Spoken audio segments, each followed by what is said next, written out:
Good evening. First, how is the volume? Can everybody hear okay? Good. A little bit more? Higher? Slightly higher? Better? Better? Okay. I don't want to blow anybody's ears out, but I want everybody to be able to hear. Welcome to STEAM Café. I'm Angela Metler. I'm an administrative assistant in the president's office at South Dakota Mines. We do this every third Tuesday. STEAM Café is a partnership with Hay Camp Brewing and South Dakota Public Broadcasting. So we appreciate their support and we appreciate your support as well. We broadcast live on Zoom. So if there's anybody attending on Zoom tonight, we thank you for attending. At the end of our presentation, we'll have a Q&A with the audience, and that does include our Zoom audience. So if you're on Zoom and you have a question, you can type it into the Q&A box or the chat box, and we will make sure it gets answered live. All right, so tonight's presenter is Mark Hanhardt. He is a Ph.D. candidate in physics at South Dakota Mines.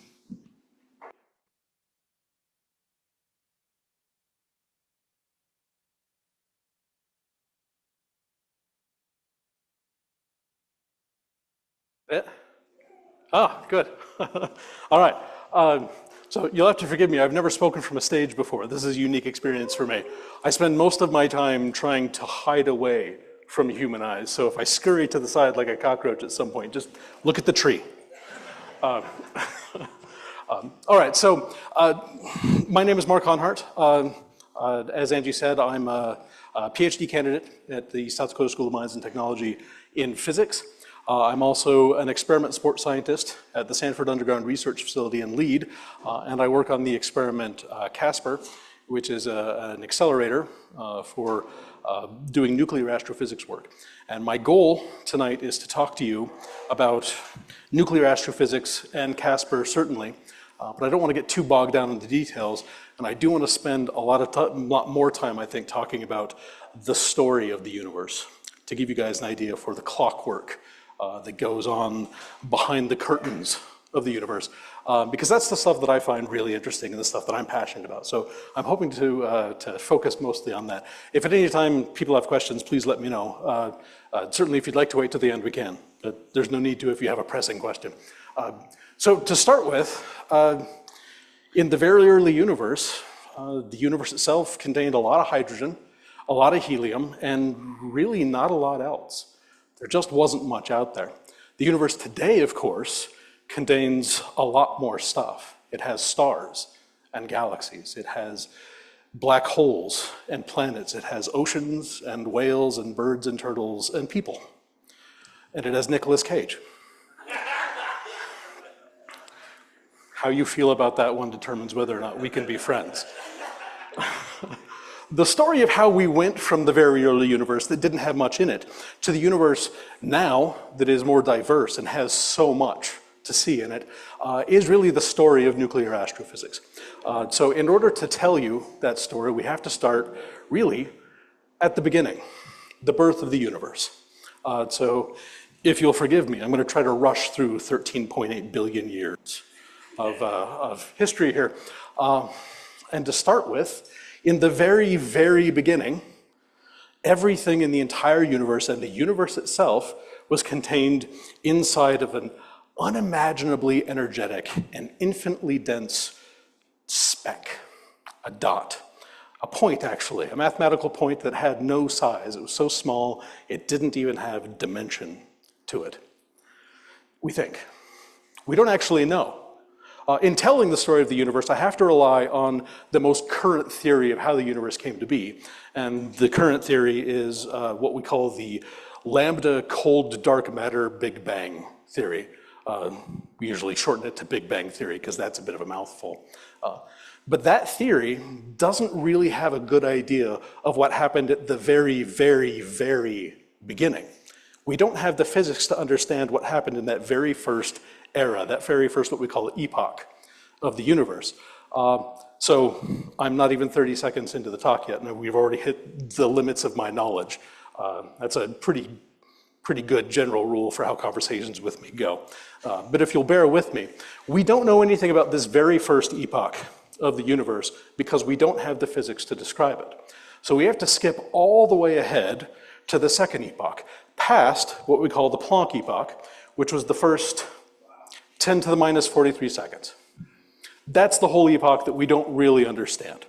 The whatever was in the universe was so energetic that all four of the fundamental forces of the universe were combined, and we just don't have the physics to describe that. So we're skipping ahead to the whatever came after this 1/10 millionth of a millionth of a millionth of a millionth of a millionth of a millionth of a millionth of a second into the next era. And I'm going to talk about it in a second, but before we do that, I already have to take an aside because I have to explain what it means for the Big Bang to happen, what it means for the universe to expand. Because whatever happened in the Planck epoch that we can't describe mathematically, that we can't describe with our laws of physics, we do know one thing. We know that the universe, the fabric of reality that actually makes up the universe, expanded during that period somehow. So I have to explain what I mean by the fabric of the universe. And that's space-time. I can go into excruciating detail about the general relativity of what space-time is, but yes? Does the math get to that number? The bath? From now to, can you get to that number right there, the math? Yes, actually we can. We can get to that number, but not past it. We can't get all the way to zero, is the problem. Yep. The math gets to that number. Yes. Yep. So when I talk about space-time, what I'm talking about is the fabric of reality. So in that Planck epoch, even though we don't really understand what happened, for the most part, we do understand that the beginning of the Big Bang was the expansion of this point into something that has physical size. And that point contained all of the energy that's in the current observable universe, and it contained this space-time stuff that I keep talking about. Without getting into more detail, that space-time stuff is what makes up the three dimensions we're familiar with. You know, the forward, backward, the left and right, the up and down. And it also contains the dimension of time. All of that is contained within space-time, as the name would suggest. I'm just now realizing that's why they probably called it that. Space-time itself can be a bit stretchy, and that's really what the Big Bang was this expansion of space-time. I keep saying that it's the fabric of reality. To give it a better analogy, I think, if everything in the universe were a painting, space-time is the canvas on which that is painted. There is nothing that can exist outside of that space-time, at least as our current theories hold. So when the universe began, it was really that canvas expanding so that the universe had a place to do stuff. So that's what happened during the Planck epoch, despite all the other things we can't say we know. So we're able to fast forward then to the next epoch, which took place in the first 10 to the minus 36 seconds. You're going to notice that there's a lot of really, really short time spans in the beginning of the universe. Physicists really love this kind of excruciating detail. So what we do know is that what was probably a completely dimensionless point that contained all the energy in the entire universe, suddenly expanded to something still incredibly, incredibly small. So small, in fact, I don't have an estimation to tell you how small that was. Just very, very small. What I can tell you, though, is at this point, the universe has expanded enough and the energy that existed inside that tiny point at the beginning has spread out enough. The energy density has dropped enough that the four fundamental forces of the universe, which are gravity, electromagnetism, the strong nuclear force, and the weak nuclear force, they were coupled during the Planck scale, or during the Planck epoch. They now uncouple somewhat. Gravity now becomes separate from the other three forces, and that's physics we can understand, and that's why the math gets us back to this point.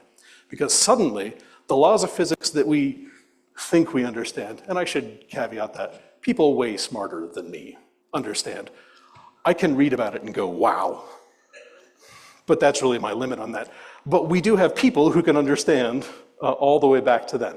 But really, as far as the universe goes, nothing really exciting happened here except that expansion that started in the Planck epoch continued. And then we go on to the next two epochs that overlap quite a bit, the inflationary and the electroweak epochs. I swear this is going to get more interesting in a second. We don't know why.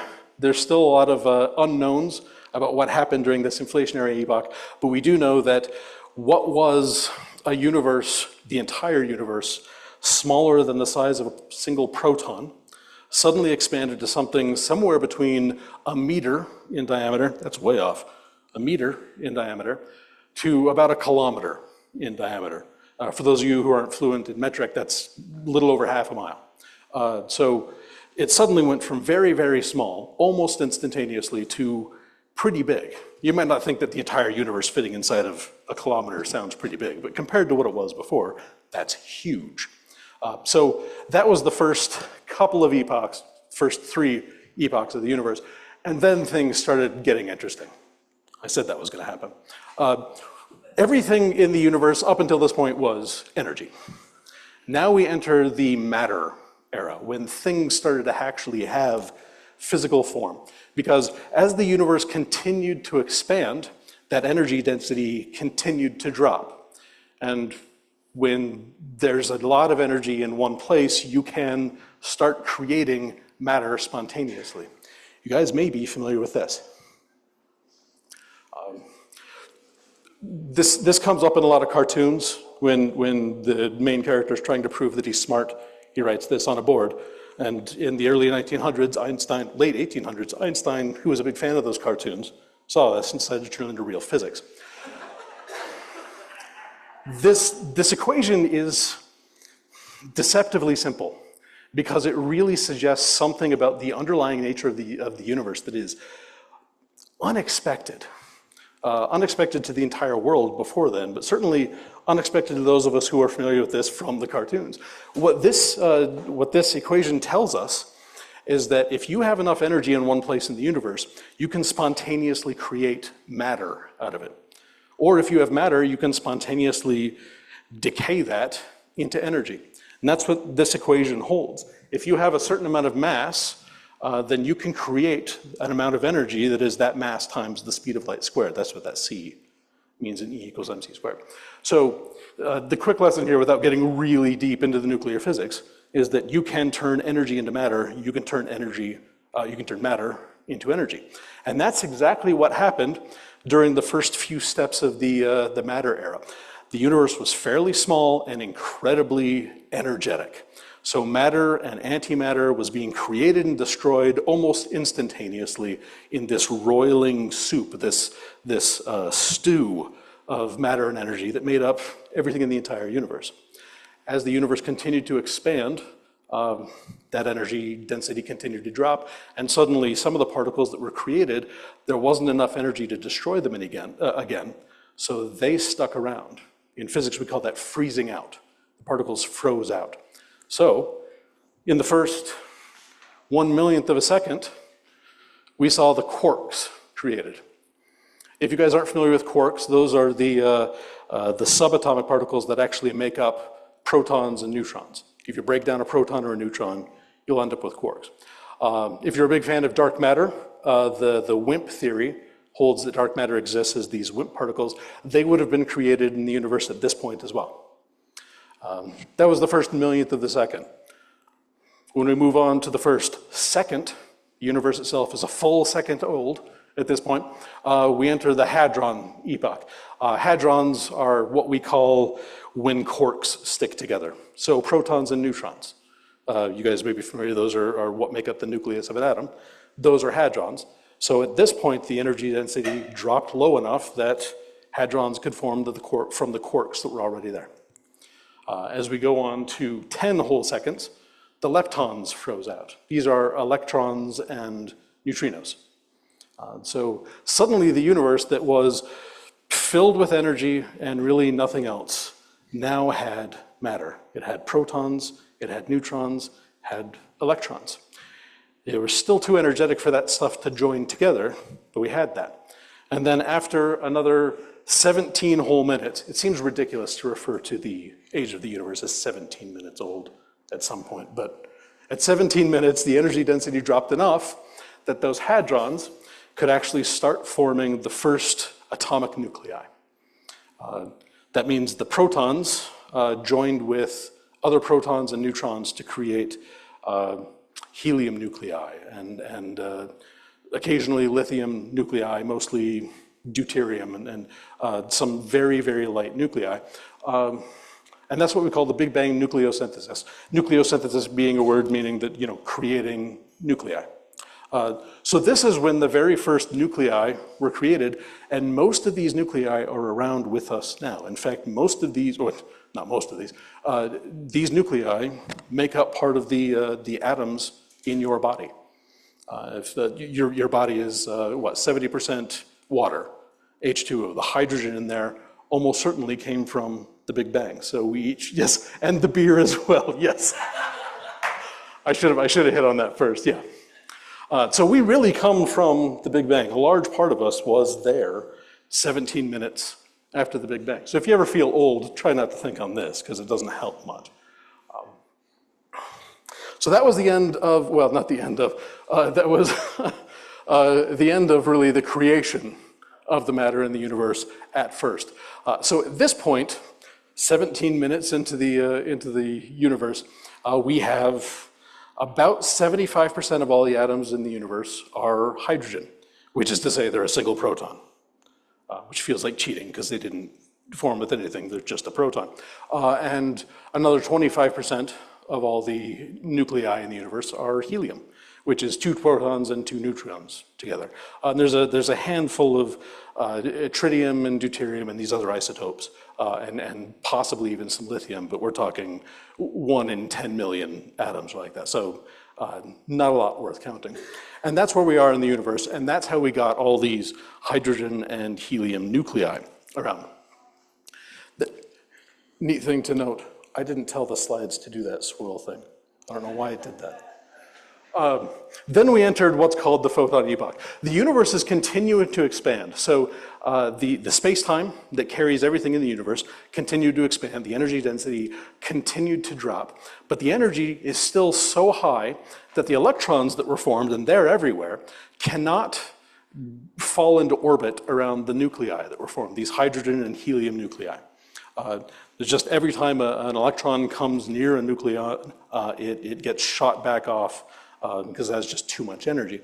So this is what we call the photon era. The entire universe would have been filled with plasma, which is, if you guys have ever seen those glass balls that you sometimes see on a nerd's desk, put your hand on it and the plasma reaches out to your fingers. That's plasma as well. That's a really low temperature plasma. This is a really hot plasma. But the universe was filled with this plasma, which means that there were photons created everywhere. Photons are light particles, but they couldn't get very far because the universe was still so dense with this newly created matter that photons couldn't even travel the length of a proton before they got reabsorbed. So the entire universe was opaque, it was dark. Yes? So was it continually produced hydrogen at through this whole period of time, or was they all produced that initial? Almost entirely produced all in that initial chunk. And almost all of the hydrogen we have around us now was created in that same way. There are a couple of other really highly energetic astronomical processes that are able to create new hydrogen, and we can technically create it in a really big particle accelerator, but nowhere near the volume that was created. So almost all the hydrogen that's around is that primordial hydrogen from then. Yeah. So in this photon epoch, the entire universe is filled with this glowing plasma, but you can't see the glowing because the photons can't go very far. So if you were around in this age of the universe, you wouldn't be able to see a single thing. It would be completely dark. Also, you would melt because the average temperature was about 4,000 Kelvin. So very, very hot. And so it's worth mentioning, we just went from the universe being 17 minutes old to this lasted until the universe was 380,000 years old. You see that a lot in nature, this logarithmic scaling, where numbers get big very quickly and then get much bigger very quickly. And you're going to see that as we go along the age of the universe here. But yeah, for the first 380,000 years of the universe, it was dark. There just wasn't anything to see. And then we reached recombination. This is hands down my single favorite topic in all of science, this recombination period, but I hate the name because it doesn't make sense. Recombination refers to the point during the expansion of the universe that things finally spread out enough. The energy density dropped enough that the electrons were finally able to fall into orbit around those hydrogen and helium nuclei. That means the very first actual atoms were created. If you define an atom as a nucleus plus the orbiting electron, this is when they were created. And this was the first time the universe had atoms. What's interesting about this moment is that when the electrons fall into the orbit of the atoms, they become invisible to the photons. The photons start passing right through them. So at this point in the universe, almost instantaneously across the entire breadth of the universe, light suddenly was released. This light that had been bouncing around just the width of a proton at a time was finally free to go in every direction. And from every direction, because this happened everywhere in the universe at once. So this gave birth to what we call the cosmic microwave background. So this is the way it looks for us today. But if you can imagine at that point, 380,000 years into the birth of the universe, suddenly this light that had been bouncing around, had been absorbed and re-emitted for 380,000 years, was suddenly released from every direction, in every direction, is suddenly free. But since then, the entire universe has continued to expand. And again, it's the space-time itself which has expanded. And because photons travel through space-time, their wavelengths have been stretched out. So the light at that time would have been fairly whitish looking, probably kind of purplish looking light. It would have been visible light when it was released. But within just a few 100,000 years, the universe had already expanded so much, and the wavelengths therefore shifted down so much, the light became invisible. So this triumphant first light that we actually got to see in the universe was suddenly no longer visible to anyone again in the universe.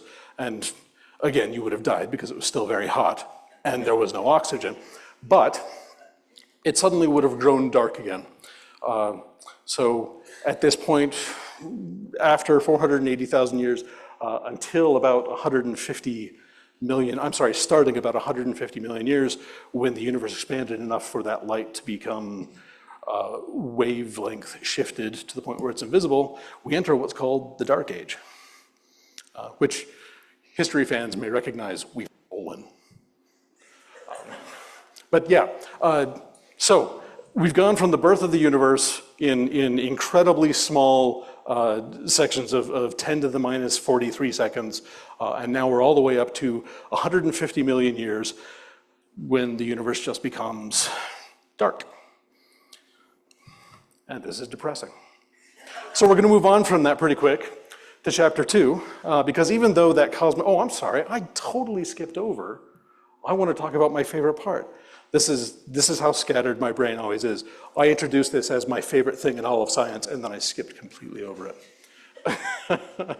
I'm difficult to have a conversation with. This light has been going in every direction, from every direction, for 13.8 billion years, almost. 13.8 billion minus 340,000 years.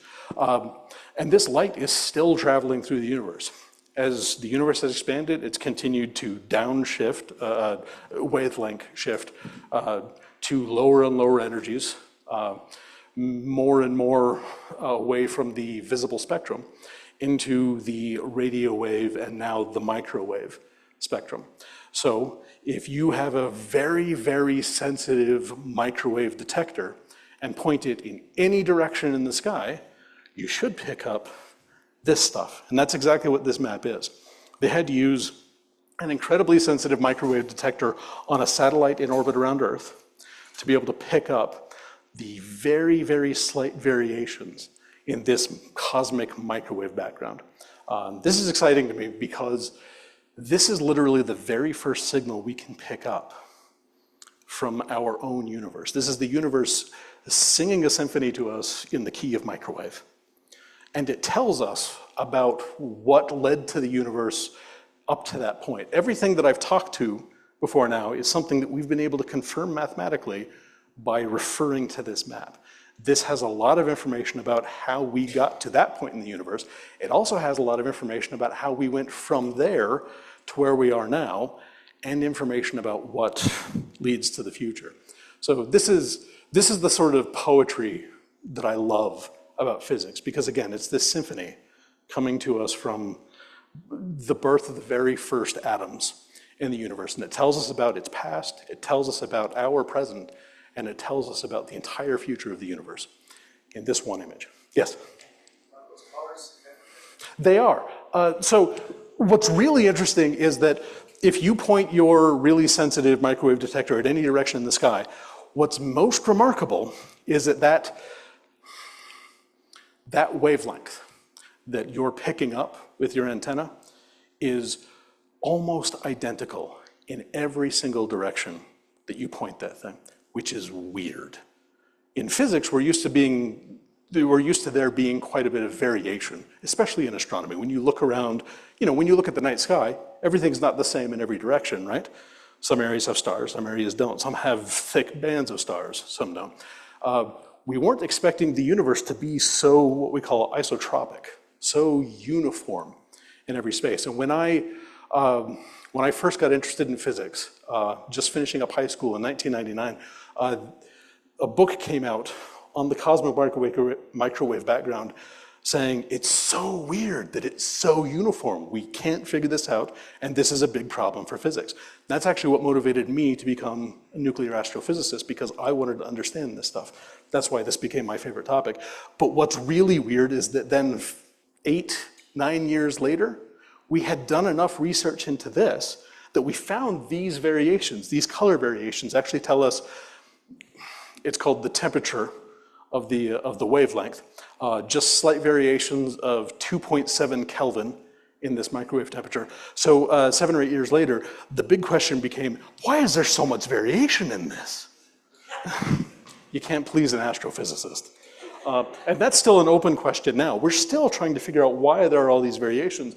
Right now, the variations look like the more massive part, the more dense mass-wise parts of the universe at this point, 380,000 years after the birth of the universe. And that helps us understand where galaxies formed and where these large-scale structures formed in the universe. You had another question? Is it a constant? Is what a constant? So is that a moment in time, an instant? Oh. Is that always that way? Pretty much always this way. This was taken over the course of several years. And if you were to take this, and this is the Kobe satellite that I think was taken in 2008. No, 2012. I'm gonna have to look that one up. But if you were to do the same survey today, it would look essentially identical. These signals have been, coming at us for 13.8 billion years. There's not a lot of variation left in them. But yeah, that's a fantastic question. Yeah, this is a fairly constant signal that we're receiving. Yeah. Is that ellipse because that's art? Oh, no, it's an ellipse because it's one of the only ways to portray the inside of a sphere on a flat two-dimensional surface. This is basically, you could superimpose a star map over this and you would have a complete sphere surrounding the Earth there. You may have seen, sometimes they do Earth maps that look like this, and there's some geometric problems, there's some like replications in the top and on the sides, and that's the case here too. They just wanted to make it look nicer. But yeah, no, that's basically what the inside of a sphere looks like from Earth. I've actually seen someone lay out as an orange peel. If you were to really mangle your orange peel, you could make it look like that after you took it off. Not the colors, although I suppose it depends on how much you mangle it. Yeah. Yeah. Okay. So, single favorite topic in all of science. It got me into physics in the first place. Hate the name. Because recombination doesn't apply. These were the very first atoms. This is the first time electrons ever orbited nuclei. It's not recombination. It's combination. Astrophysicists should not be in charge of naming things. I mean, Big Bang, black hole, recombination. Ugh. Anyway, favorite topic in all of physics. Moving on, we talked about the dark ages. Depressing, not much happened. Universe continued to expand. Energy density continued to drop. The clouds of now hydrogen and helium continued to spread out. And that brings us to, even though cosmic microwave background is my favorite topic, the next stage is probably a little more interesting as far as the universe goes, because this is the age that we hit reionization. This name actually holds, though. This is the second time we've had ionization. Because that period before, when the universe was filled with plasma, that was ionized. And then it was not ionized anymore after recombination. Now we have reionization. So what happened in this era of the universe is, it's a really slow kind of subtle ballet that happened, because early on in the universe, this gas, this hydrogen helium gas that was created, was fairly uniformly spread out. That's what that cosmic microwave background map was showing us, is that things were fairly uniform. There were slight variations. One area might be just slightly more dense than the other, and another area might be less dense than the other. But the universe was fairly uniform. What's interesting about gravity is that if you have an area that is just slightly more dense, that means it has slightly more gravitational pull. That means it can pull in just a little bit more gas. And that means it's slightly more denser. Slightly more denser. Physicist, not English major. It's slightly denser yet. And that means it has even greater gravity. And that means it can start pulling in more and more gas. So you can get an idea that this is kind of a runaway, this positive feedback loop that's going on here. And during the first billion years or so, 150 million years after the birth of the universe to about a billion years, we had this slowly gathering clouds of gas forming in various parts of the universe. As they were coalescing, as they were getting more and more dense, and they were creating more and more gravitational pull, they also started to get slightly warm. Because when you crush things together, they heat up. And when you heat up hydrogen and helium atoms, what happens is the electrons hop off of those atoms. Just like in the plasma portion of the universe, you've got plasma now forming in the center of these clouds of gas. Some of you are probably ahead of me and know what's going to happen next. We finally have the birth of the first stars. Now, this could have happened anywhere from about a billion, well, actually 150 million years into the age of the universe to a billion is when the first stars would have appeared. So far, this era, which we call the stelliferous era, which is, born of stars, has lasted 13.8 billion years. And so far, it's going fairly well. It's worth walking through the actual steps that happen when one of these clouds of gas gets warm enough in the center to turn into a star. What happens is, well, that's a really boring slide. I remember putting something much more exciting there. Well, we'll work through this. In the center of these big clouds of gas, you have the hydrogen and helium starting to slam into each other, starting to heat up. They strip off the electrons. And then when it gets dense enough, when it gets hot enough, when the hydrogen atoms in particular are moving fast enough, they can slam into each other hard enough to fuse. They undergo what we call thermonuclear fusion. And that is when two hydrogen atoms hit each other strong enough that they stick together, and actually what happens is one of them turns into a neutron, and it releases an electron, and it becomes this, what we call deuterium nuclei, which is a proton and a neutron together. And then if the center of this cloud of gas is hot enough, it can then start to drive deuterium nuclei together, and they create a helium atom. That's what's happening at the core of almost every star in the universe. We have hydrogen hot enough to turn into deuterium and then turn into helium. And that's what's called the proton-proton chain, and that's happening in most stars, including our own sun. Yes? I thought our sun was driven by fission. Oh, no, fission is a really energetic process, but it requires you to start with really large atoms. And there aren't a lot of really large atoms in our sun, and in fact, in most stars, there are not a lot of really large atoms. It has to be fusion that drives our sun and all stars. Because fission itself, just by its nature, is not sustainable long term. You need a lot of really big atoms, and certainly at this stage in the universe that we're talking about, as well as today, there just aren't a lot of really big atoms around, not compared to hydrogen and helium. Is there any fission actually going on in nature? Oh yeah, there's plenty of fission that happens in the cosmos. It's really, really, there's not a lot of it compared to fusion, which is everywhere. There are a couple of situations where fission can happen, but it's pretty rare to happen spontaneously, and you have to have the exact right conditions. So no, it doesn't happen very often. It does happen in planetary settings more often than it does in astronomical settings. So there's probably more fusion going on fission. There's probably more fission going on Earth than there is in outside of the planets in the solar system. Yeah. But yeah, you require really big atoms for fission to work, whereas we have an abundance of small atoms in the universe, and that's what it makes use of. In the core of most stars, certainly at this stage, because all the universe has to play with is hydrogen and helium, is a lot of hydrogen turning into more helium. And then, if there's enough mass in a cloud of gas, when it runs out of all the hydrogen, back out there for a second. When you run out of all the hydrogen in the core, at least of the star, in the hottest part of the star, if you have enough mass for the star to contract then and start fusing helium, you can fuse helium into carbon atoms.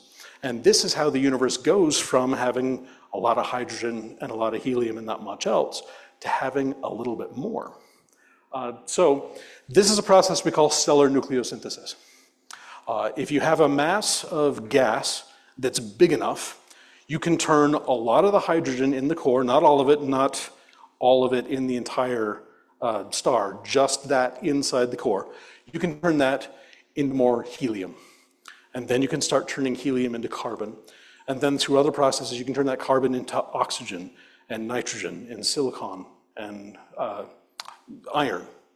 And this is how, again, the universe goes from a lot of hydrogen, a lot of helium, to something a little more interesting, something that's heavier than hydrogen and helium. And this is a process that's been going on for 13.8 billion years. You can take a look at, so that's the beginning of the stelliferous area, and that's what really defines this era. And this is the era in which we live. So I have petitioned to have it renamed the Mark era. Not a lot of momentum behind that, but we're sticking with stelliferous era for the moment. It's worth talking about how a star's entire life cycle is decided by how much mass is in the gas cloud that first formed that star. Because if you have enough mass to crush hydrogen into helium, you've got a regular star. It still has enough mass after that to crush helium into carbon, which takes quite a bit more energy and therefore quite a bit more mass, quite a bit more gravity. Then you can start creating carbon and oxygen. It then takes a lot more energy than that to start crushing carbon and oxygen into nitrogen and silicon and iron and so forth. Heavier stars are able to complete more of these cycles and create heavier and heavier atoms. But they also run through that process much, much more quickly. So in the early stages of the stelliferous era, when the very first stars were born, there were a lot of really, really massive stars that burned out in a very, very short amount of time, by which I mean hundreds of millions of years. In astronomical senses, that's a very short amount of time. So again, if anyone's feeling old, that one makes you feel better. There were also a lot of really low mass stars created, stars that are just barely able to make the hydrogen themselves burn. These are called white dwarfs. And these have incredibly, incredibly long life cycles. Some of them may be trillions, may last trillions of years. So there are still stars around that were born in that first round of star creation in the universe that will outlive our solar system by 100 million times. But there are also a lot of stars that appeared and then underwent all their fusion, ran out of fuel, and underwent supernova explosion before we even got here. So that's the final step for these really massive stars. And I should give some context to that. When I talk about massive stars, I'm talking about stars that are about 10 times more massive than our sun. When you have that much mass in a star, then you're able to fuse hydrogen into helium, helium into carbon and oxygen, and so forth, until you get to iron. And when you get to iron, something funny happens in the nuclear physics world. Every step before then, for instance, when you fuse hydrogen into helium, you release a little bit of energy. And the star is able to use that energy to kind of hold itself up and continue burning. Same when you burn helium, you release a bit of energy, and that allows the star to hold itself up. It's the energy, the heat being created by that fusion is holding up the gravitational collapse. So it's this tug of war that's happening inside of a star. When you get to iron, you run out of energy. When you start to fuse iron into something heavier, it doesn't release more energy, it actually takes more energy. And so this delicate balance you have where the heat in the center of the star is trying to keep it from gravitationally collapsing, that balance is gone. And so the star will start to collapse. And when it collapses, usually what happens is the core collapses much faster than the outside, but the outside then catches up, and then there's a bounce as the core collapses totally on itself. It reaches all that gas that's falling in on the outside, and it results in a big explosion. So big that the word nova wasn't enough. Supernova is the name they came up with it. And a supernova explosion is actually really important for how we end up with a universe like we have now, because all that helium, all the carbon, all the oxygen, all the nitrogen and silicon and iron and all the other atoms that were created in the center of these big stars was stuck inside of a giant star. And that's not very useful for us because we can't go there. It's hot. So when these supernova explosions happen, they actually spread all of these created atoms out into the cosmos. We call these ash, which is kind of dark now that I think about it. But anything in the nuclear astrophysics world that isn't hydrogen and helium is ash. And that stuff gets spread out into the universe to then start that whole process again of forming into new stars that now have some slightly larger atoms to them. Just an aside here, that supernova explosion is what spreads that ash out into the universe, and that's what I'm going to talk a bit more about because that's really the heart of nuclear astrophysics. But it's worth talking about how those supermassive stars, some of them, if they have a mass over a certain amount, when they collapse, there's still a core left over. Not everything turns into ash that gets spread out into the cosmos. And that core can either leave behind an incredibly dense collection of just neutrons, which we call a neutron star. Again, astrophysicists are great at naming stuff. Or it can actually collapse completely in on itself and create what's called a black hole. And that's the origin of those two things that show up in our universe and make it more interesting. Of course, the atoms that were used to create those things are locked away forever in there. So they don't help us for the next steps in nuclear astrophysics, but that's what can happen. Again, the lighter mass stars, they never reach that stage. They never undergo supernova explosion.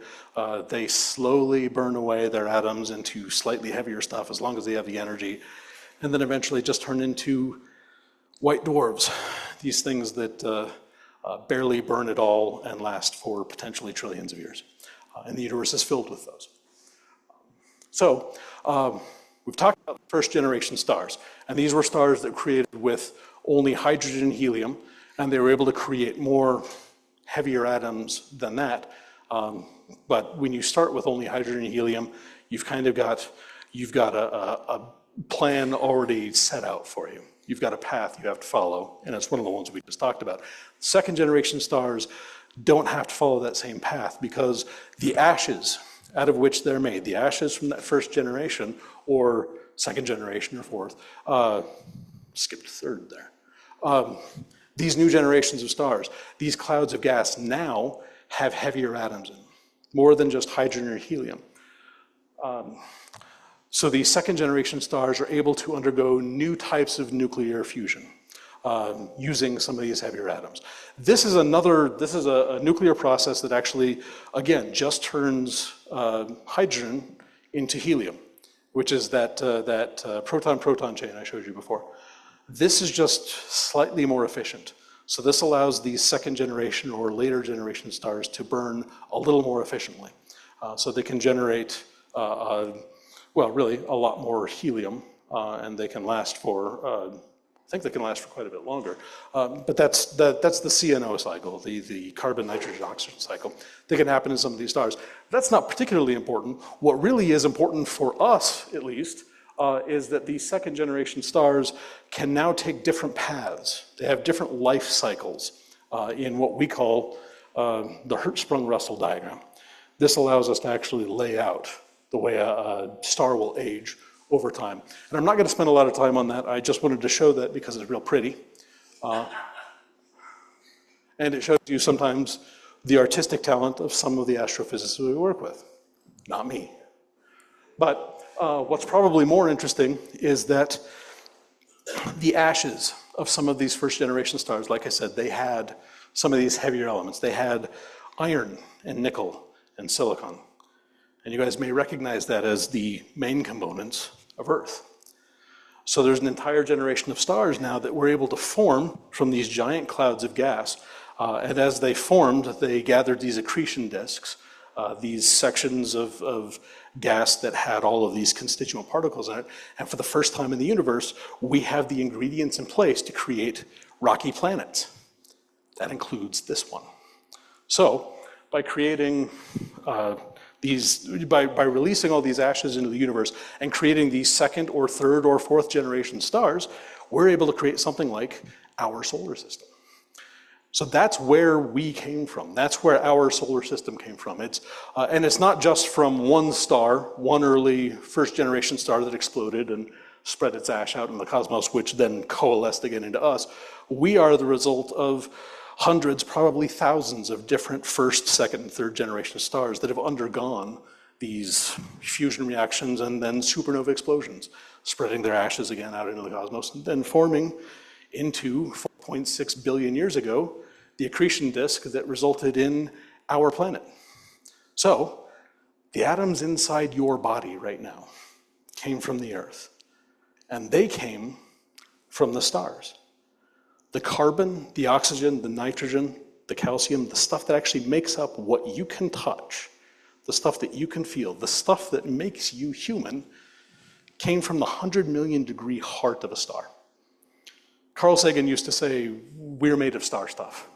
And this is exactly what he was talking about. We have our lineage in the stars.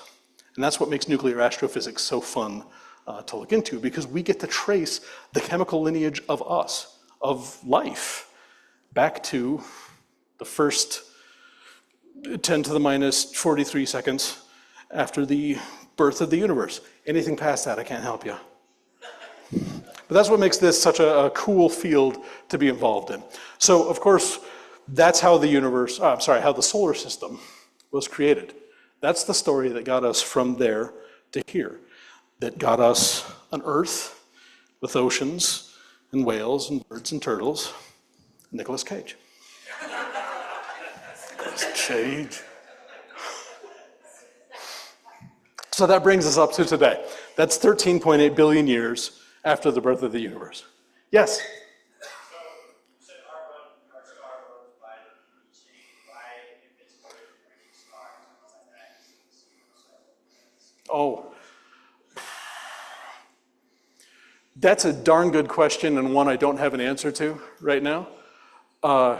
And if Frank, my professor, but if Frank were here, he would probably mock me. He's gonna watch this video later, so this is really embarrassing for me.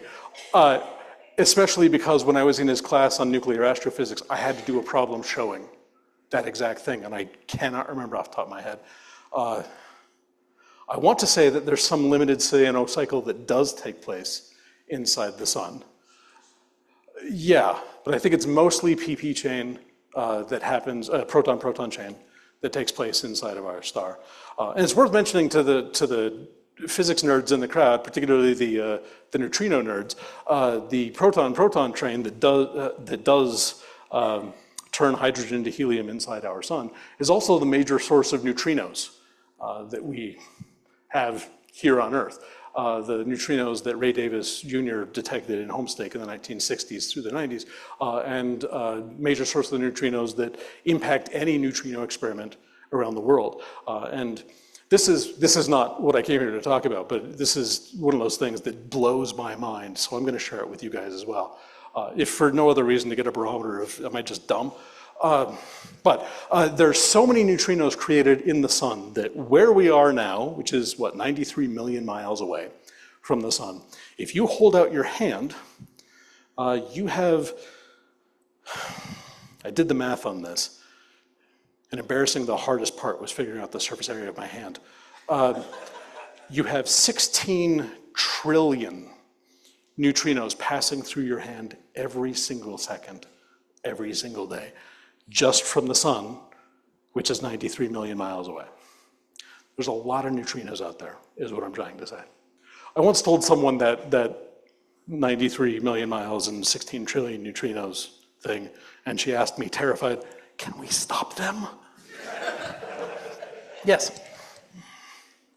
Oh, so the way Los Alamos was built, big tanks filled with baby oil trying to catch a neutrino, they should have caught a gazillion of them. Why were they having a hard time catching a neutrino?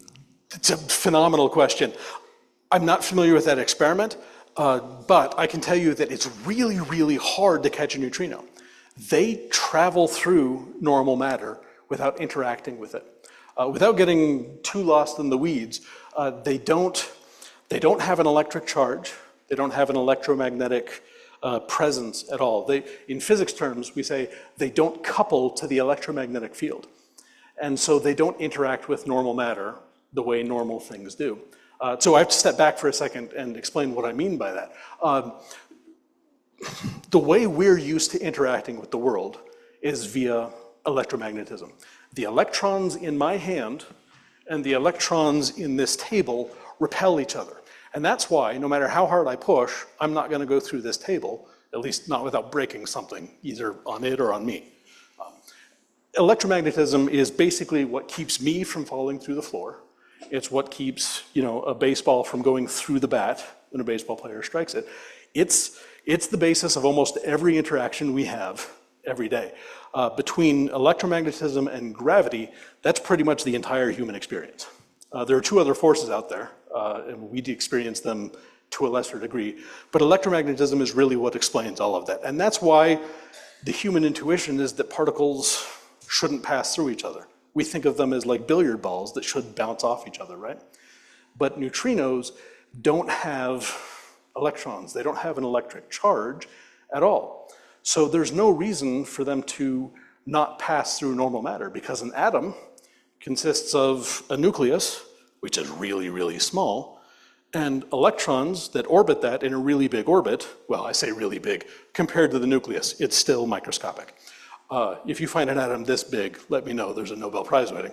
But an atom is 99.999% empty space. So unless a neutrino actually hits one of those atoms dead on, there's no chance of it interacting at all. It's just going to pass through. And even if it does hit it dead on, it's still most likely going to pass through because it doesn't couple to the electromagnetic force. It's basically a ghost particle. There's no reason for it to interact with normal matter at all. The only times it ever does is via a different type of force entirely called the weak nuclear force. And that's a 1 out of a billion chance of happening. So it's really, really rare for that sort of thing to happen. In fact, if you were to shoot a neutrino through a chunk of lead that is an entire light year long, to give you an idea of a light year, that's how far light travels in a year. That's about a third of the way to the nearest star.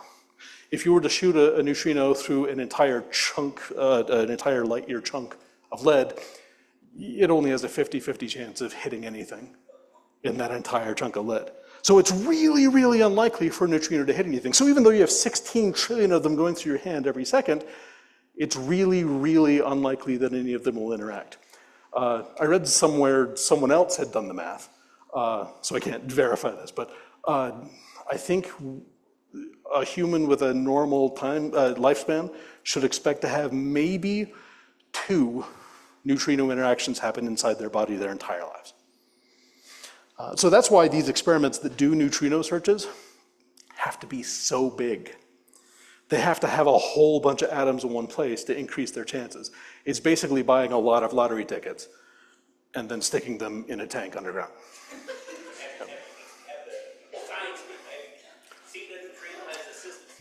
We have, yes. Well, actually, yes, we have just recently. So back in the 60s through the 90s, Ray Davis Jr. Did experiments in neutrinos, and he detected neutrinos coming from the sun. And he was the first to ever do that. He was actually the one that proved that thermonuclear fusion is what runs the stars. So that ties into my field right there. But he was able to detect those neutrinos. Someone else had detected them coming from a nuclear reactor about 10 years before that. So we have seen them. And just recently, in fact, just announced December 8th, I don't know what today is, but that seems like about 8 days ago. Just December 8th, one of the dark matter experiments underground announced that even though they're looking for dark matter, they've built a sensor, detector rather, that is so sensitive, they have now detected neutrinos from the sun. Yeah, it's incredible. It's, which is incredible for them, but I do have to rub it in their face that they still haven't found dark matter. Because I'm a jerk. But no, it's a fantastic question. That's exactly why, yeah, we don't interact with these particles really at all. That's how you can have 16 trillion of them passing through your hand and never notice them. That's why it took us so long to notice that they exist in the first place, which is a little embarrassing from a physics standpoint, because aside from photons, which are light particles, they're the single most abundant particle in the entire universe. We've talked a lot about atoms, and hopefully I've impressed upon you that the universe is filled with a lot of atoms, mostly hydrogen and helium. But if you were to take every atom that makes up you and me and every planet and every star in every galaxy and every cluster in the entire universe, if you were to take every atom that does or has ever existed, the neutrinos still outnumber them 100 billion to 1. So there are a lot of neutrinos out there. I've entirely forgotten how we got on that, but I'm loving that. I love this topic. Okay, so Nicolas Cage. That's what I wanted you guys to take from this. So this is how the Earth was formed. That brings us up to today. So I'm going to now take a little bit of time. Oh, geez, I've already run quite a bit over. I'm sorry. Feel free to leave at any time, but if you're stuck around, I assume that I've ensorcelled you. Now I'm going to talk about nuclear astrophysics and CASPAR, and I'll try to run through this briefly. But you may ask, Mark, you clearly know everything about the entire universe. Why even bother studying nuclear astrophysics anymore? The answer is that there are still a lot of mysteries, there are a lot of bottleneck reactions, there are a lot of refinements that need to be made in the field. There are certain reactions that take place, inside of stars that we don't fully understand. Reactions that, for instance, there's a whole number of reactions that require a free neutron in order for these reactions to happen, in order for a star to actually burn a certain type of element into a new type of element. And that's a problem for the universe because free neutrons are not, well, free. Neutrons, when they're not bound inside of a nucleus, have a lifespan of around 15 minutes. They tend to decay right away. And a lot of the processes inside of stars that need them need neutrons around for 100 million years or so.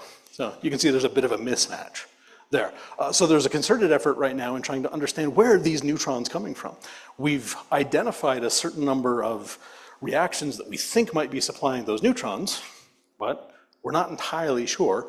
We have to actually test them to figure out. So there are a lot of nuances, and again, I'll try to run through this, but there are a lot of nuances to the mysteries in nuclear astrophysics. We'll start here. You guys are probably familiar with the periodic table of elements, and I have to get my dig in here.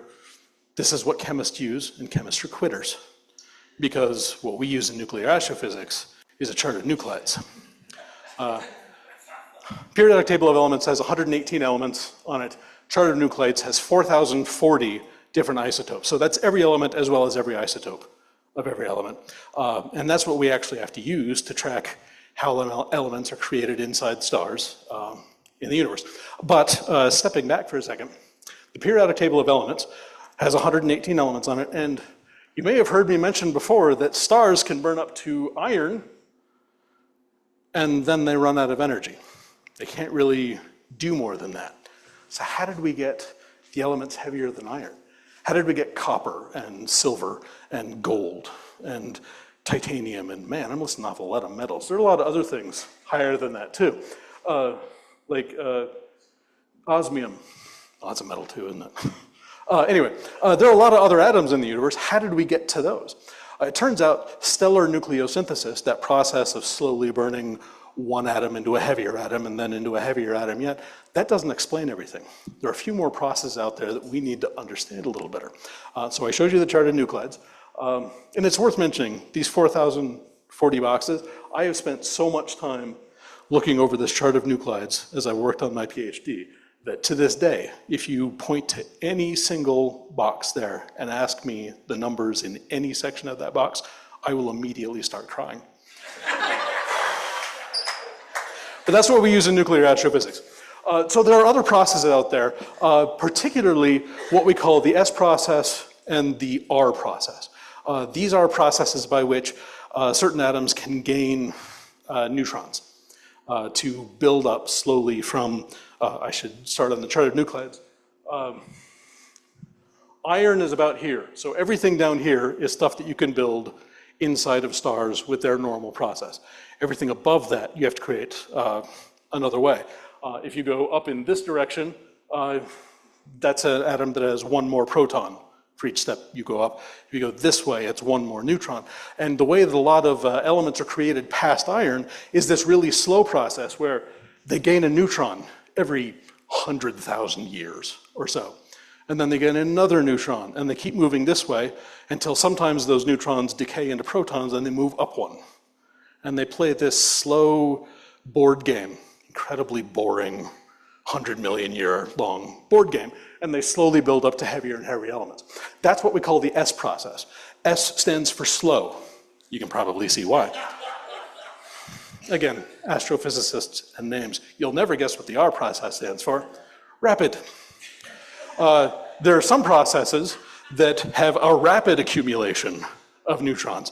And this is, for instance, the collision of two neutron stars.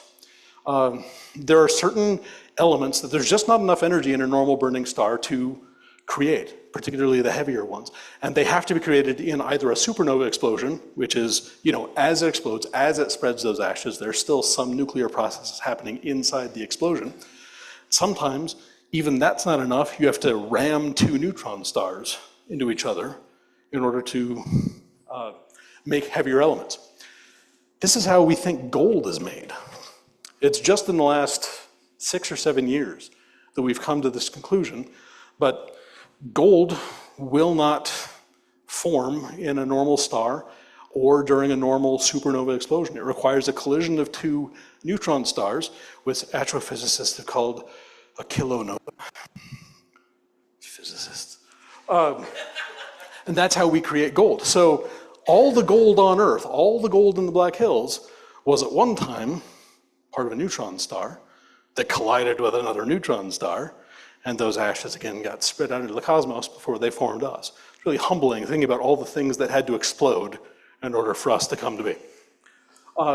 There are questions about what we call the elemental abundance in the universe right now. I mentioned before that the universe started with a lot of hydrogen and a lot of helium. It was about 75% of all the atoms in the universe were hydrogen, and about 25% of all the atoms were helium. Now, after 13.8 billion years of these stars, of these engines of creating new elements, churning out heavier and heavier elements and burning up the hydrogen and burning up the helium, we now live in a universe that is 74% hydrogen and 24% helium. Everything else The oxygen, the nitrogen, the silicon, the iron is 2% of those atoms after 13.8 billion years. So there's a lot of work yet to be done. But that's one of the things we're still trying to figure out, because how do we understand what actually exists in the universe? How much there is of each thing? And running through, well, I think this slide speaks for itself. You guys get what's going on there. I was going to talk about the quantum effects of nuclear resonances and Gamow windows, but I think we can probably save that for another evening when there's a lot more beer. So that's why we need to do nuclear astrophysics, because there's still a lot of mysteries out there. There are tens of thousands of different reactions that take place inside of stars that make them burn, that make them put out energy, that make them generate new elements. And we don't understand them all. And if you're someone like me, I need to understand them all. So that's why we do these experiments. CASPAR is the experiment that we do at the Sanford Underground Research Facility in Lead. This is a pretty picture of Sanford. I tried to get a picture of what it looks like pulled back from a mile underground, but it turns out they won't let you just, cut a mile of rock that way. So this is the best picture we get. I can show you, however, what CASPAR looks like. CASPAR is a small accelerator that we have on the 4850 level, so darn near a mile underground. And CASPAR stands for the Compact Accelerator System for Performing Astrophysical Research. We use this system to basically recreate the heart of a star inside of a tiny chamber so that we can watch that burn and watch it turn its particles into new elements, watch it put off radiation, put off energy. And we can watch that tiny heart of a star to understand how the stars out in the universe work. The components of the accelerator, I will leave most of this out because there's a lot of technical jargon here, and I don't want to be embarrassed when you guys know this better than I do. But the heart of the accelerator, if you were to think of a particle accelerator as a gun, then this is the chamber. This is what shoots the particles to the other end of the accelerator. And I should probably clarify, the particles that we're shooting are hydrogen nuclei, so protons, and helium nuclei, which we call alpha particles. So we just have a tiny tank of hydrogen and we have two tiny tanks of helium in that thing, and we just pull off an atom or two at a time. That's several million at a time. But we pull them off, strip the electrons off in what we call our ion source, which is a tube filled with plasma that strips the electrons off, and then we shoot those particles down the beamline at a target. You may be surprised to learn that the targets are as small as they are, but at the end of that beamline that I showed before, we typically have one of these, it's a tiny circular collimator. Collimator is not the right word. It's basically a donut holding some tantalum foil. It's a lot like aluminum foil, but a lot more expensive, with atoms coated on it. And then you shoot your particle beam at that. It undergoes fusion and recreates, again, the heart of a star right on the surface of that. You can see this one is, first of all, being held by a very manly hand. And second of all, has a couple of spots worn off in the middle. That's actually where we aimed our particle beam.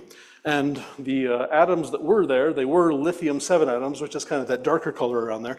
Those have undergone nuclear fusion and have now been worn off or pushed deeper into the tantalum. It's hard to tell. But that's what the targets look like.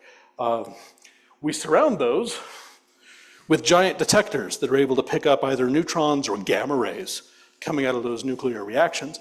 And that's how we actually look into the heart of the little star that we're creating, to be able to see what's going on. This detector in particular is my favorite for a couple of reasons. Number one, it looks for all the world like a bomb from a 1960s sci-fi movie, a really low budget one. And number two, it's called Hector. And I love being able to say Hector the detector anytime I'm underground. You're a mile underground for 13 hours at a time. You find joy in the little things. But this is the Hector detector. And those components all together make up CASPAR. So that's the experiment I work on, and that's an experiment that is worked on by staff at the School of Mines here in Rapid City and Notre Dame, University of Notre Dame. And together we make up the CASPAR collaboration, and we have at least one student back here who works on CASPAR with me. Hi. And then we have Dr. Frank Streeter at School of Mines here, who is our professor and the principal investigator on this experiment. Yes? Is it linear or circular accelerator? Good question. It's linear. And it's linear for a good reason. So is that the picture or that Oh, it actually is, but this is a fisheye picture, but it's misleading because there's also a bend in the middle of this thing. Unfortunately, because you're a mile underground and you're kind of in this little tunnel, it's hard to get a good picture from any one direction that makes it look right. But no, it is linear, and then it comes to this section in the middle where it makes a 25-degree turn to the right. And that actually helps us filter out particles. I won't go into the technical details, but yeah, no, it's bent in the middle. But it is a really small linear accelerator. And it's different from probably the accelerators you're used to hearing about in physics news. I assume all of you guys read physics news. For instance, the Large Hadron Collider, the LHC at CERN in Europe, that's a huge particle accelerator. I want to say it's 20 miles in circumference, I think. That's an incredibly high energy particle accelerator. That's a really big accelerator that's not only circular, so that they can continue to charge these particles up with lots and lots of energy, but it's also really, really high energy because they're trying to recreate the conditions that would have happened around the Big Bang, which we've talked about. They're trying to unravel that first 10 to the minus 43 seconds. Whereas we, on the other end, are intentionally going with the lowest energy we can possibly get because we're trying to recreate the heart of a star. And this is going to sound weird, but as far as the universe is concerned, inside of a heart of a star is pretty low energy. 100 million degrees is nothing.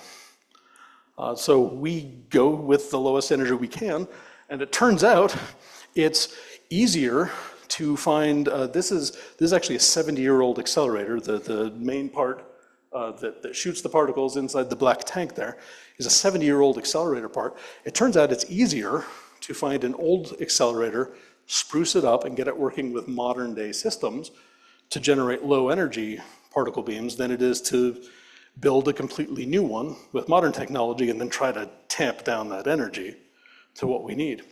So it's this unique accelerator that has, old technology combined with new technology, and it's a steampunk nightmare in some of the parts on there. And keeping it running can be difficult some days, but it's the best way for us to generate the low energy beam that we need in order to recreate the heart of a star a mile underground. The reason we're a mile underground in the first place is because the reactions we're doing are so low energy that Hector detector, if we were to put it on the surface to try to detect these things, it would be so overwhelmed with cosmic radiation and radio waves and cell phone towers that we wouldn't be able to see anything we're trying to look at. We're literally a mile underground because it's the clearest view we can get of the stars. It's the only way we can block out all that radiation that would bother us on the surface. So that's CASPAR in a nutshell.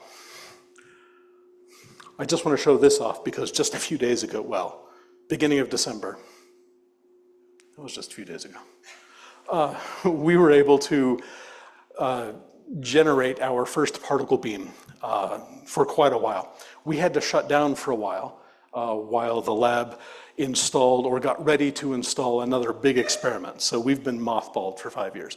We're now in the process of getting everything ramped up again so that we can start doing real science, taking real science data again. And this was an exciting moment because this was the point at which we actually were able to generate a proton beam and put it on this little quartz window that sits where the target usually is. When you strike a proton beam with a quartz window, doesn't sound right. When you strike a quartz window with a proton beam, it glows purple. That's not the only reason we did it. It does look pretty. But we also did it so that we could check the alignment of the beamline. And, wrong button there. What we were able to tell from that is the alignment is not good.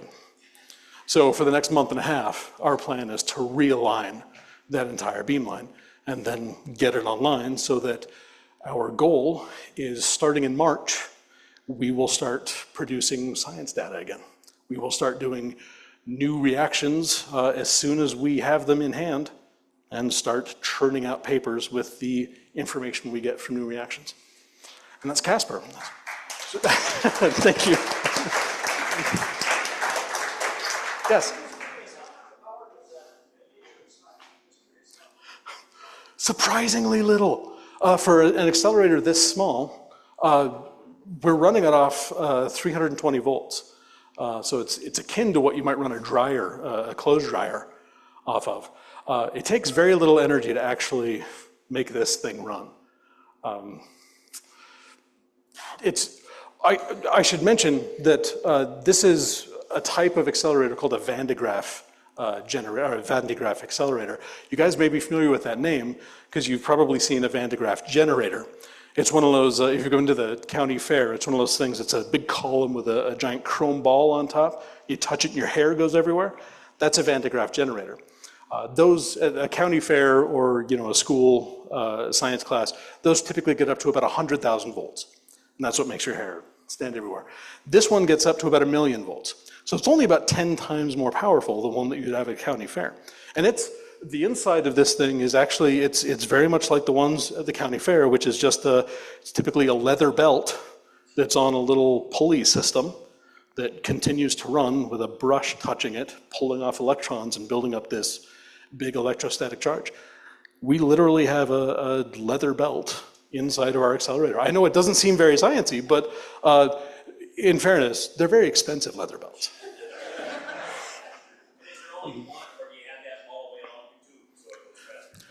Just one. We only have one at the inside that black tank that I showed inside here.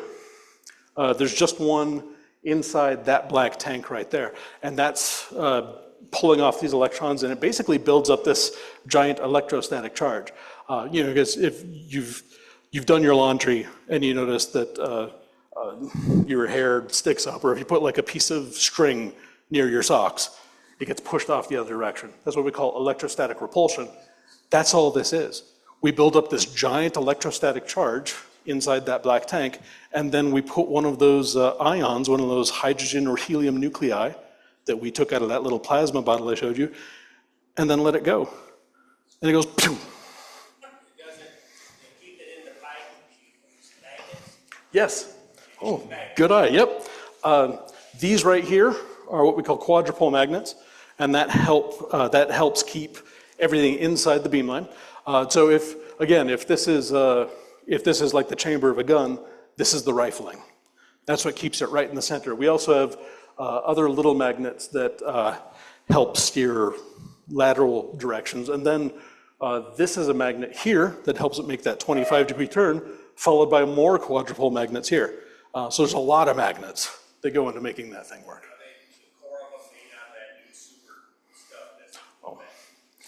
No, these are electromagnets, basically a chunk of iron with, copper wire wrapped around it. It's a little more complicated than that. I say because I know my professor is going to watch this. But yeah, that's basically what it is. So that's CASPAR. To close out, I'll try to make this one quick, but you can't talk about the Big Bang and every stage of the universe up to now without talking about what's next, right? Because we're right at the beginning, basically, of the stelliferous era. That stelliferous era will probably continue for another 100 billion, potentially 100 trillion years. We will be in an era of the universe when new stars are being born out of the ashes of old stars over and over again for 100 billion to 100 trillion years. That's a huge margin of error, you might notice. That's because we don't know enough about how the stars form, about certain reactions that may be bottlenecks. One of the reasons we engage in the work in nuclear astrophysics is to better answer this question. When will the stelliferous era end? Does it make sense to buy or continue renting? So the end of the stelliferous era will be the end of the birth of new stars.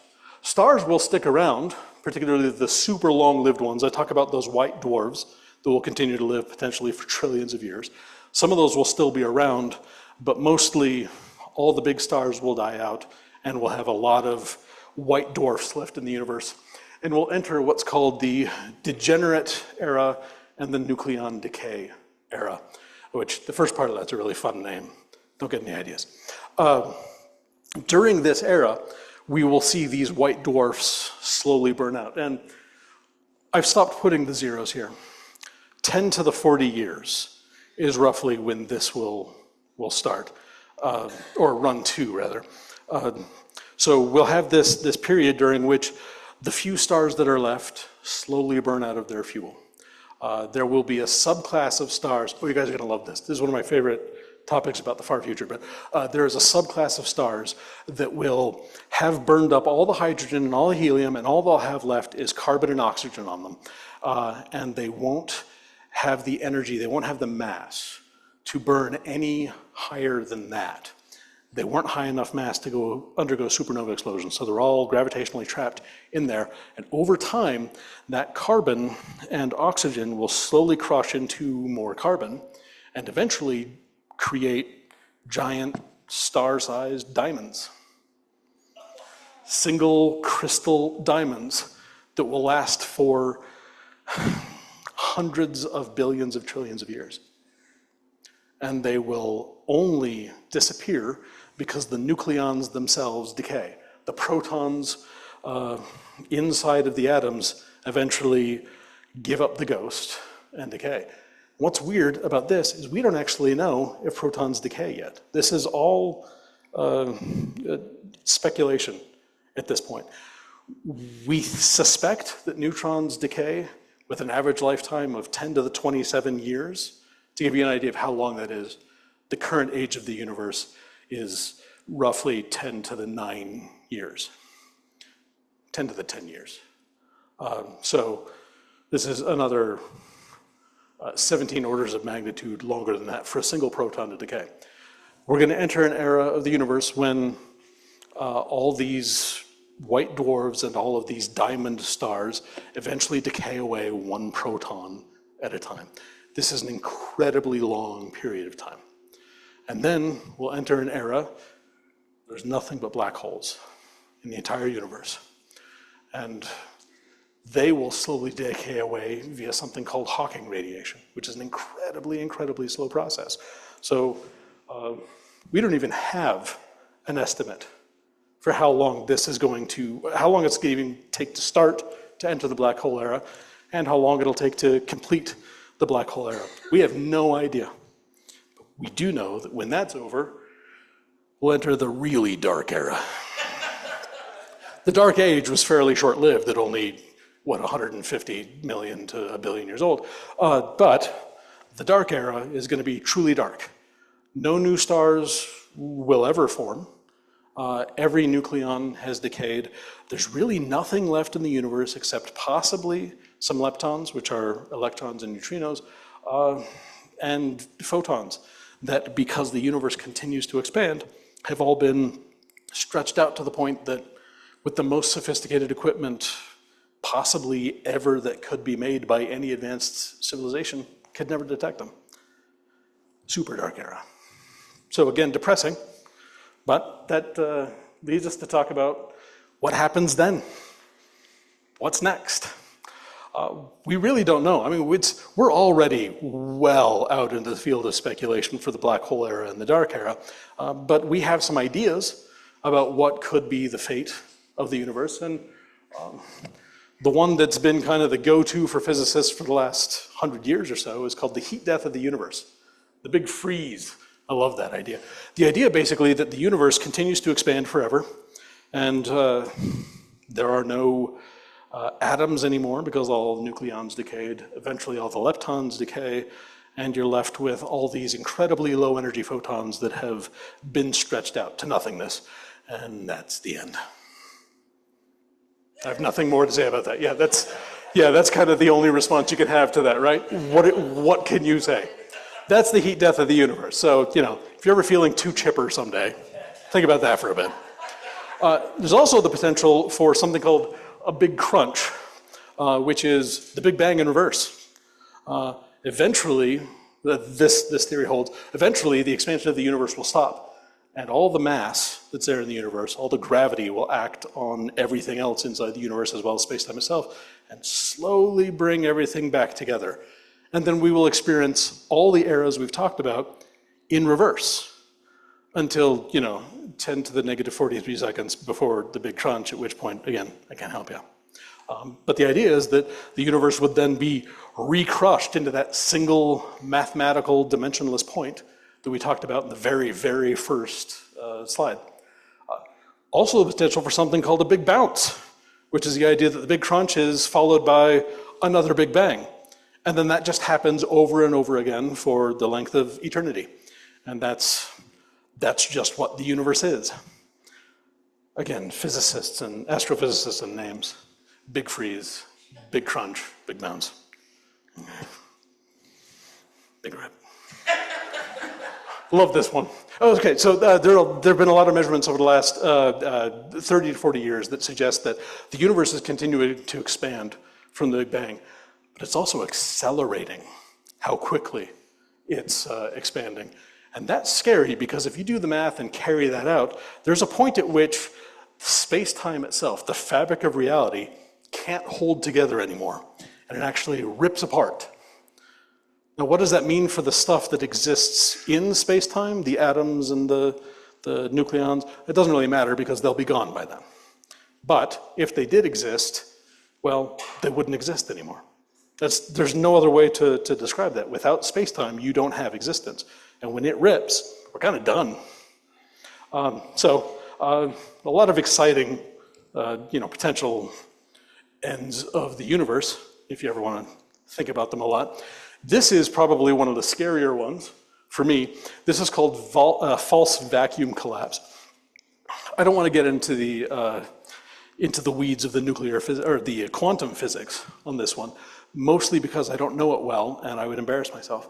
But the idea is that the entire universe exists in what's called a false vacuum.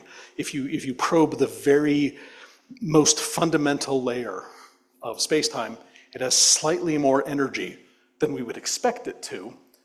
And that might be because when space-time was formed the first time, it kind of did it wrong. It's kind of like if you're rolling a ball down a hill, and before it got to the bottom of the hill, it found a little dip, and it got stuck in there. It's not at its lowest point. It's just stuck in this area right now. All it needs is a little push to get out of that hole, out of that dip, and it will roll all the way back down to the bottom of the hill. It's entirely possible our entire universe exists in kind of that false dip, and we aren't at a true bottom, a true vacuum. What's scary about this one is that it just takes one push of one particle anywhere in the entire universe to overcome that hump and drop down to true vacuum, and then that effect will spread out from that point at the speed of light until it encompasses the entire universe. We would never know it was coming. Just you're here one day and suddenly gone. No death, no death speech at the end of Hamlet. It's just everything ceases to exist. What's particularly scary is this doesn't have to wait until the end of the eras I talked about. This can happen anytime. I'm sorry if I've instilled existential dread in anyone. Please try not to think about that as you're driving home, because frankly, there is one fate, I think that's possibly worse for the end of the universe. Nicolas Cage.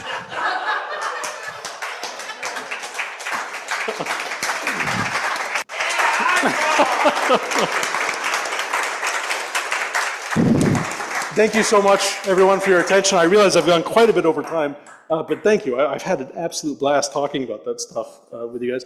I suppose, are there any questions I can answer that I haven't already? Yes? Where did all that article come from? Some of it is I'm embarrassed. A significant amount of it from Google. So I like to pull from the NASA website. They have a lot of not only astronomical pictures, but also pictures of physics concepts, astrophysics concepts. So I tend to rely on that. There are a few that I have pulled indiscriminately from Google. So I couldn't give you a source on those, but the vast majority from the NASA photo archives. Yeah. All right. Any other questions I can answer? Yes, back there. So between the Oh, no. period of that superconducting matter and the Higgs period, do you have anything about the Higgs field, the Higgs boson? Oh, yeah, actually, I do. I skipped over it at the time entirely because I forgot. But when we're creating matter in the early universe, you have, come on, Mark. There we go, quarks. Up to this point of the universe, and again, we just reversed quite a bit. We're 1/1,000,000th of a second after the Big Bang.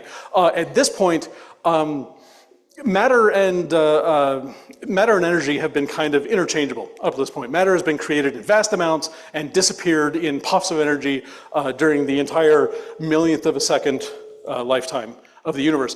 At this point, all of this matter that's been created, and again, it's equivalent to more matter than exists in the universe today, had no mass.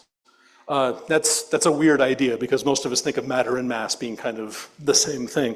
But one of the things that we've theorized for a long time, and I say we as if I can take any credit for it, people smarter than me, and who get paid a lot more than me, have theorized for quite a bit of time that mass is actually imparted to matter by something called the Higgs field. And that's something that was shown to be true, or at least we found evidence to support that being true in 2012 when they discovered the Higgs particle, which you may have heard about in the news, called the God particle in 2012 at LHC at CERN. And that couples to the Higgs field and actually imparts mass to stuff. So until the Higgs field has actually settled down, reached a low enough energy state for it to couple to normal matter, matter doesn't have mass. There's no weight to anything. So to answer your question, Nog, this is the era in which that happens. Right as the quarks are freezing out, right as the final quarks are being made and they're no longer disappearing, that's when the Higgs field would have cooled down to the point where suddenly everything had mass. And that must have been a real bummer of a millionth of a second, I imagine. All right, that's a fantastic question. And I'm super glad I actually knew that one. So, there was a great chance to really embarrass me there. I'm really glad that worked out.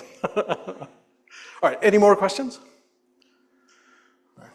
Thank you so much, everyone, for coming tonight. I really appreciate it. Thank you for the welcome.